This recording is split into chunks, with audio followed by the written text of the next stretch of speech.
एक छोटे से बीज से एक नई यात्रा की शुरुआत होती है। शुरू होता है नाशपाती का सफर।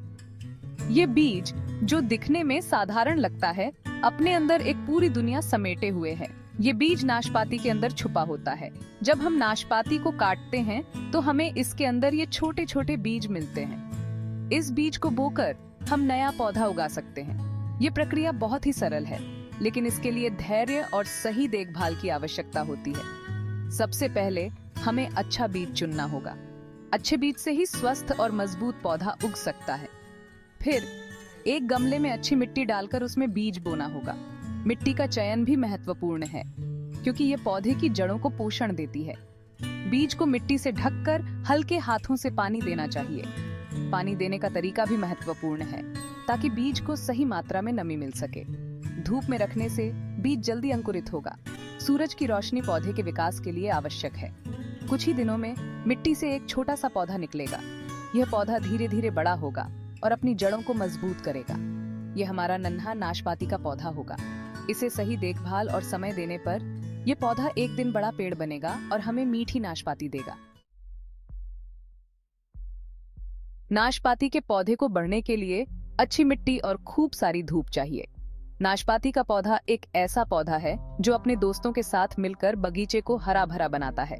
ये पौधा न केवल सुंदर दिखता है, बल्कि इसके फल भी बहुत स्वादिष्ट होते हैं। भुरभुरी मिट्टी में पानी अच्छी तरह से जाता है, जिससे पौधे की जड़ों को नमी मिलती रहती है। ये मिट्टी पौधे की जड़ों को मजबूती देती है और उन्हें पोषक तत्वों से भरपूर रखती है। नाशपाती के पौधे की जड़ें जितनी मजबूत होंगी, पौधा उतना ही स्वस्थ और फलदायी होगा।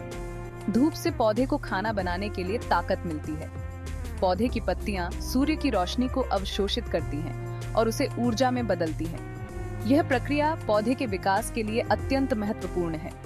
इसलिए नाशपाती के पौधे को ऐसी जगह रखना चाहिए जहां उसे कम से कम 6 घंटे धूप मिले।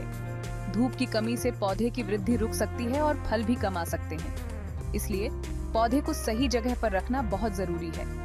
अगर आपका पौधा गमले में है तो उसे रोजाना थोड़ा घुमाएं, ताकि उसे चारों तरफ से धूप मिले।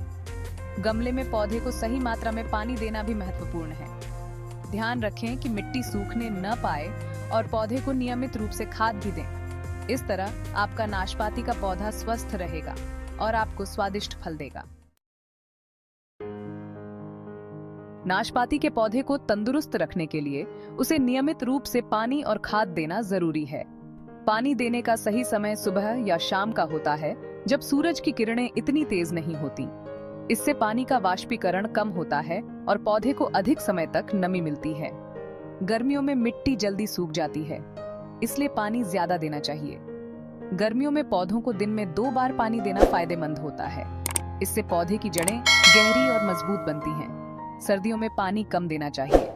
ठंड के मौसम में पौधों को अधिक पानी की आवश्यकता नहीं होती, क्योंकि मिट्टी में नमी बनी रहती है। सर्दियों में सप्ताह में 1 बार पानी देना पर्याप्त होता है। पौधे को बढ़ने और फल देने के लिए खाद की भी जरूरत होती है। खाद पौधे को आवश्यक पोषक तत्व प्रदान करती है, जिससे उसकी वृद्धि और फलने फूलने की क्षमता बढ़ती है। आप गोबर की खाद या जैविक खाद का इस्तेमाल कर सकते हैं। जैविक खाद पौधे के लिए अधिक फायदेमंद होती है, क्योंकि यह मिट्टी की गुणवत्ता को भी सुधारती है। पौधे के आसपास के खरपतवार नियमित रूप से हटाने चाहिए। खरपतवार पौधे के पोषक तत्वों को चुरा लेते हैं, जिससे पौधे की वृद्धि प्रभावित होती है। नियमित रूप से खरपतवार हटाने से पौधे स्वस्थ रहते हैं और बेहतर फल देते हैं। छोटी कलियां, बड़े सपने, फूलों का खिलना। जब नाशपाती का पौधा बड़ा हो जाता है तो उसमें छोटी छोटी कलियां आने लगती हैं। ये कलियां धीरे धीरे खिलकर सुंदर सफेद फूल बन जाती हैं। ये फूल बहुत ही सुंदर और मनमोहक होते हैं। इन फूलों से ही बाद में नाशपाती का फल बनता है। हरे से सुनहरा, नाशपाती का जादुई परिवर्तन। फूलों के झड़ने के बाद उनकी जगह छोटे छोटे हरे रंग के फल दिखाई देने लगते हैं। ये फल धीरे धीरे बड़े होते जाते हैं और उनका रंग हरे से पीला या सुनहरा होने लगता है। फलों का रंग और आकार नाशपाती के प्रकार पर निर्भर करता है। मीठा इनाम, पकी हुई नाशपाती का आनंद। जब नाशपाती पूरी तरह से पक जाती है तो उसका रंग सुनहरा हो जाता है और वह छूने पर मुलायम लगती है। पकी हुई नाशपाती बहुत ही रसीली और मीठी होती है। इसे कच्चा भी खाया जा सकता है और इसका इस्तेमाल जैम, जेली और शेक बनाने में भी किया जाता है। नाशपाती स्वादिष्ट होने के साथ साथ सेहत के लिए भी बहुत फायदेमंद होती है।